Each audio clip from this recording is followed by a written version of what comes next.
But let's examine the alternative scenario where Garry succeeds. For this to happen, Garry needs to land high-volume striking in rounds 1 and 2 while successfully avoiding the clinch entirely. This means Garry's lead jab timing is perfect, his lateral footwork creates consistent separation, his distance management is elite throughout, and his cardio allows him to maintain this pattern despite Islam's pressure exhaustion game. In this scenario, Garry wins rounds 1 and 2 10-9, then round 3 becomes the crucial round. Islam adjusts to Garry's footwork and timing, Islam increases pressure. Islam gets Garry down, the fight is then 1-1-1 heading into round 4, but Islam's cardio rounds 4 and 5 are superior to Garry's. Islam controls rounds 4 and 5. Islam takes the fight 3-2. This scenario requires near-perfect execution from Garry, while Islam simply needs to adjust and apply his system, which is his baseline level. Now let's examine potential round breakdowns. Round 1. Islam establishes pressure immediately, gets Garry down around the 2-minute mark, controls from top position, stands up briefly, gets Garry down again.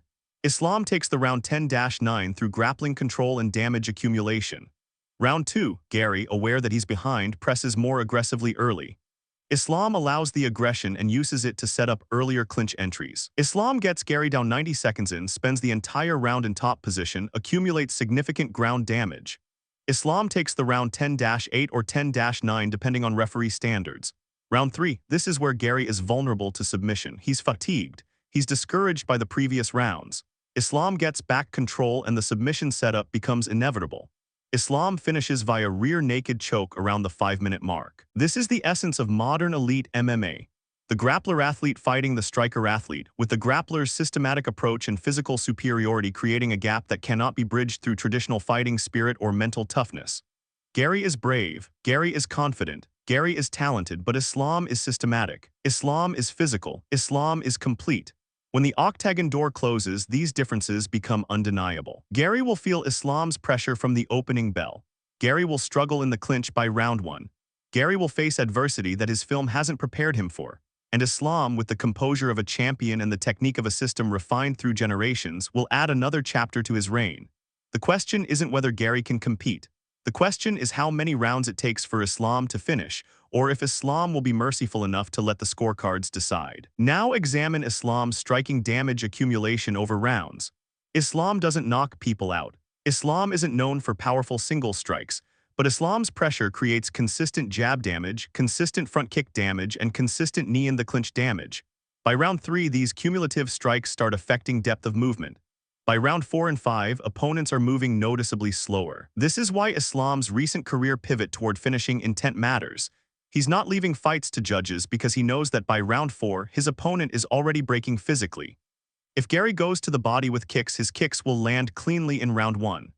By round 3, those same kicks will land on an opponent who is breathing harder, moving slower, and thinking about the accumulating grappling pressure. Islam's defense against reach-based strikers has evolved over his recent career. When Islam fought Volkanovski, he was significantly shorter. He had to adjust entry timing, adjust pressure angles, and adjust his ability to close distance.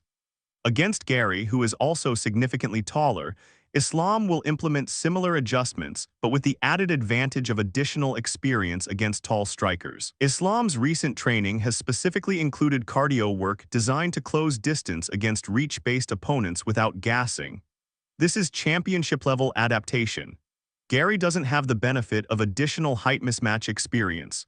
Garry has never fought someone at Islam's technical level while also dealing with height disadvantage. The specific submission entries Islam will drill leading into this fight are the rear naked choke from back control, the guillotine from bottom position, if Garry shoots a desperate takedown, and the arm triangle from top position in the clinch.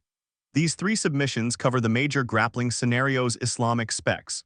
The rear naked choke is the most likely finish because back control is Islam's most common positional outcome. The guillotine is a backup if Islam needs to adjust against unexpected wrestling. The arm triangle is a surprise option if Islam is in a tight clinch and Garry tries to create distance by shooting. Garry won't see these combinations coming because they'll be applied as reactions to his actions, not as planned sequences. Let's examine Islam's pressure methodology through actual fight film breakdown. Against Volkanovski, Islam started the fight with front kick feints. These weren't attacks, they were spatial measurements. Each front kick feint was gathering information about Volkanovski's retreat pattern, about how quickly Volkanovski would backpedal, about the distance he needed to feel comfortable. After 3 or 4 front kicks, Islam had mapped Volkanovski's spatial preferences. Then Islam switched to pressure steps. Straight-line pressure that Volkanovski couldn't counter from the distance he preferred.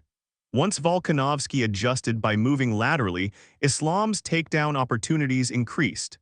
This is the fight film education that Garry won't have time to process mid-fight. The body kick is Garry's potential counter to Islam's forward pressure. If Garry times a body kick as Islam steps forward, the kick can disrupt Islam's forward momentum and create separation. This is theoretically sound, but Islam's footwork has been refined specifically to avoid body kick timing. Islam moves in angles rather than straight lines. Islam's pressure steps are staggered rather than rhythmic, making them harder to time. Additionally, Islam has exceptional hip protection, developed through years of wrestling training. Body kicks that land on Islam's hips don't slow him down the way they might slow down a traditional striker. Garry's body kick game will exist on film, but it won't be the separation tool he's hoping it will be. Let's isolate one specific technical exchange that will likely determine rounds. Garry throws a lead jab. Islam absorbs it or slips it minimally. Islam immediately steps forward with his opposite leg, using the jab as an entry point to collapse distance. Garry's follow-up is either a cross or a combination, but Islam is already too close. Islam's clinch is already forming. Garry's combinations land on Islam's shoulders, not on vulnerable surfaces. And Islam's clinch locks tighter. This exact sequence happens 15-20 times per round in Islam's fights. Garry has to execute a different response, and we don't have evidence that Garry has prepared a non-orthodox counter to this specific sequence. The specific entry that Islam will use most against Garry is the pressure step clinch entry, followed immediately by a collar tie. This entry is Islam's signature because it works when you have the physical strength to lock in a collar tie, even when your opponent is defending. Islam has that strength. Garry will try to break the collar tie by creating space or elevating Islam's arm. But Islam's physical strength, that documented and reported superhuman wrestling strength, means the collar tie sticks. Once the collar tie is established, Islam has 3 immediate options: trip, knee strike from the clinch, or control-based takedown to half guard. All 3 are designed to progress the fight in Islam's direction. Garry's striking volume against previous opponents tells a complete story. In his recent fights, Garry averages 60-80 significant strikes per round in rounds where he's not being taken down. That's elite volume, but volume requires rhythm. Volume requires consistent distance management. Volume requires the ability to reset and restart combinations. Islam's clinch entries specifically disrupt that rhythm. They're not flashy disruptions. They're suffocating disruptions. One clinch every 20-30 seconds is enough to destroy the rhythm that Garry's volume game depends on. The fight won't look like Garry fighting. It will look like Garry fighting against Islam's clinch interruptions. Islam's breathing patterns in fights are worth studying. Islam doesn't gas because Islam doesn't overthink gas prevention. Islam doesn't throw unnecessary strikes. Islam doesn't move laterally when pressure is more efficient. Islam doesn't scramble when control is an option. Every movement is calculated and efficient. By round 3, Islam's breathing is steady. By round 4, Islam's breathing is still controlled. Garry, in contrast, will be managing cardio differently. Garry will be pressing to avoid the clinch, which accelerates breathing. Garry will be throwing volume combinations, which impacts cardio. Garry will be defending grappling, which is exhausting. The cardio differential compounds over time. The clinch positions that Islam will employ most frequently are collar tie with hand control, 2-on-1 control, and standard underhook from the clinch. Each has specific progressions. The collar tie flows into trips and control-based takedowns. The 2-on-1 creates arm drag opportunities and control sequences. The underhook leads to hip throw entries and backtake sequences. Garry needs to have a specific response to each of these. But the problem is Islam's speed in transitions. Islam doesn't stay in one clinch position long enough for Garry to execute a counter. Islam flows through positions based on Garry's defensive reactions, making Garry always one step behind. Let's address Garry's grappling defense specifically. Garry has good scramble ability. His hips are quick. His leg positioning is sound when he hits the mat, but scrambling against Islam isn't the same as scrambling against other welterweights. Islam's half-guard control is specifically designed to suppress scramble entries. Islam doesn't let you create the space that scrambles require. Islam holds position, waits for your scramble, and converts it into a more dominant position. Every scramble attempt against Islam actually accelerates Islam's position progression rather than stopping it. Garry will scramble, it will fail, and the failure will compound the psychological weight of the grappling exchanges. Ian Garry's film shows something equally important. His lead hand jab is exceptionally active. His distance management relies entirely on that jab creating separation. His footwork is predicated on being able to adjust based on opponent reaction to the jab, but every technical advantage Garry has requires space. His kicks require space. His lateral footwork requires space. His counter-striking requires space. Remove the space. And Garry isn't neutralized, he's transformed into a reactive fighter. Islam's entire strategy is spatial erasure. He doesn't fight in the distance where Garry wants to fight. He collapses distance and forces a different battle. The final technical prediction.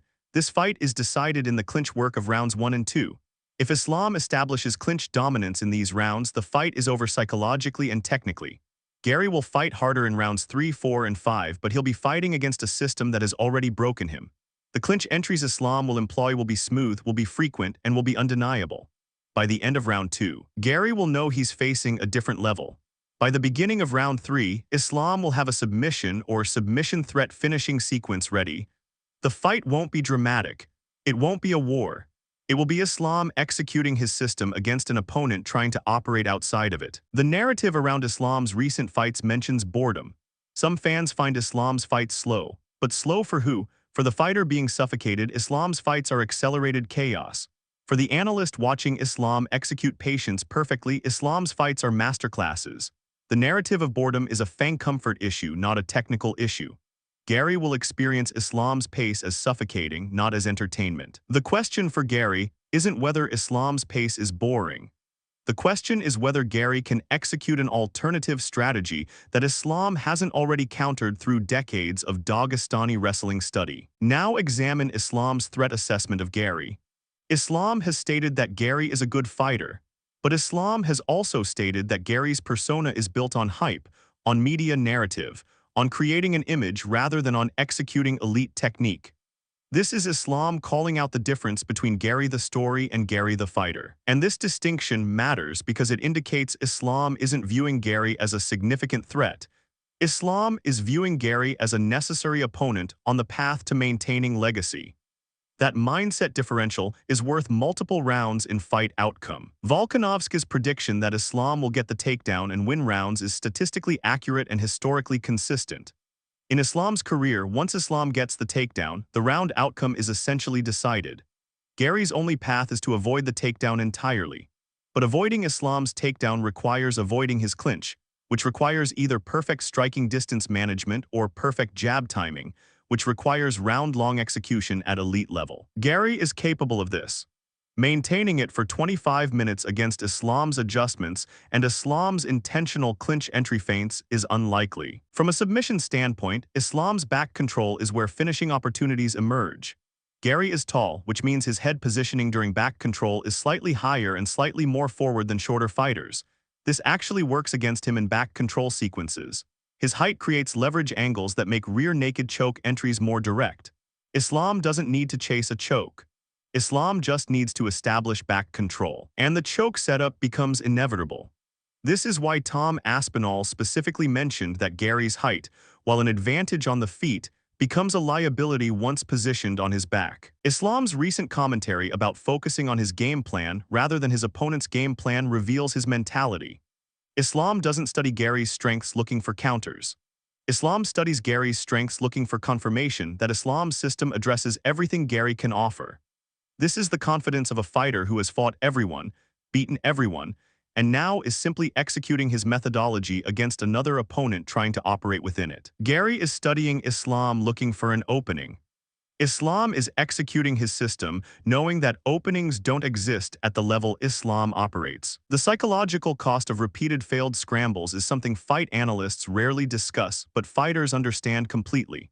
Garry will hit the mat. Garry will scramble. Garry will fail. This sequence will repeat. Each repetition costs mental energy. Each failed scramble confirms a fear that Garry's bottom position wrestling might not be sufficient. By the time Garry hits the mat in round 4 or 5, he won't be thinking about executing technique. He'll be thinking about the pattern of failures that preceded this moment. That psychological state is where Islam finishes fights, not through explosiveness, but through accumulated doubt. Watch Islam Makhachev's last 5 fights. Actually watch them, not highlights, the full fights. You'll notice something most analysts miss. Islam almost never enters the clinch recklessly. He doesn't lunge for collar ties. He doesn't reach for underhooks from distance. Every single clinch entry is preceded by a feint, a jab, or a pressure step that removes Islam's opponent's ability to base properly. This is the technical foundation that makes him fundamentally different from traditional wrestlers. He's not a wrestler trying to MMA, he's an MMA fighter who uses grappling. The difference is surgical. Let's isolate the specific moment where Garry's confidence transitions to concern. It's not the first takedown. Athletes expect one takedown. It's the second takedown. The second takedown confirms a pattern. The second takedown indicates that Garry's game plan isn't working. The second takedown establishes psychological doubt. This moment likely occurs in round 2, around the 3-minute mark. After this moment, Garry's mentality shifts from "I'm executing my game plan" to "I need to find a solution." This is where momentum shifts irrevocably in Islam's direction. Examine Islam's injury history and training load. Islam fights conservatively because Islam approaches fighting as a craft, not as entertainment. Islam is healthy heading into this fight because Islam maintains his body like a professional rather than treating it like a warrior. This methodical approach to training and fighting extends to his fight strategy. Islam won't take unnecessary damage against Garry. Islam will take control, will control rounds, and will finish if the finish presents itself without risk. This is championship-level maturity in approach. Let's examine Garry's height advantage more critically through fight film analysis. Height is most advantageous in the clinch when used to create separation, to generate space for hip escape, and to control opponent posture. But Islam's grappling system specifically minimizes these advantages by working in half guard, where height is neutralized, and by establishing clinch positions where height becomes a leverage liability rather than an asset. Garry's height will matter on the feet. It won't matter once Islam controls the clinch, and Islam controls the clinch by round 1. The commentary from Islam's camp indicates they expect Garry to talk more in the clinch, to get frustrated when strikes aren't landing, to press harder. Islam's team has specifically prepped Islam to use these moments of frustration to set up transitions. If Garry panics in the clinch, Islam has immediate submissions or control sequences ready. If Garry presses, Islam has clinch entries ready. If Garry retreats, Islam has pursuit angles ready. There is no action Garry can take that Islam's system hasn't already studied and integrated a response to. Garry's recent statements about wanting to make weight and then have the real face-off Friday show his mentality is still partially engaged in psychological warfare. But Islam's entire approach has moved past psychology. Islam is in fight mode. Islam is executing technique. Islam is managing energy. Islam is calculating. The face-off will show 2 fighters, but one of them will be already 3 rounds deep mentally in the fight, calculating responses. Planning transitions, that fighter will be Islam. Garry will still be in the showmanship phase. The media narrative around this fight has focused on Garry being a generational talent. Generational talents exist, but so do generational grapplers. Islam is a generational grappler. Garry is a generational striker. The grappler beats the striker in MMA when the grappler is world-class. Islam is world-class. This isn't a slight against Garry, it's a statement about the reality of MMA matchups at the highest level. The narrative has hyped Garry beyond his current skill level relative to Islam. The fight will correct that narrative. Garry's wrestling credentials are respectable for a welterweight. He has good fundamental wrestling, but fundamental wrestling is different from elite grappling from the clinch. Garry's wrestling was developed in folk-style and freestyle environments. Islam's wrestling was developed in the Dagestani system, refined through MMA application and integrated into a complete clinch methodology. The skill levels aren't comparable. Garry's wrestling is competent. Islam's wrestling is world-class at elite weight. The gap is significant.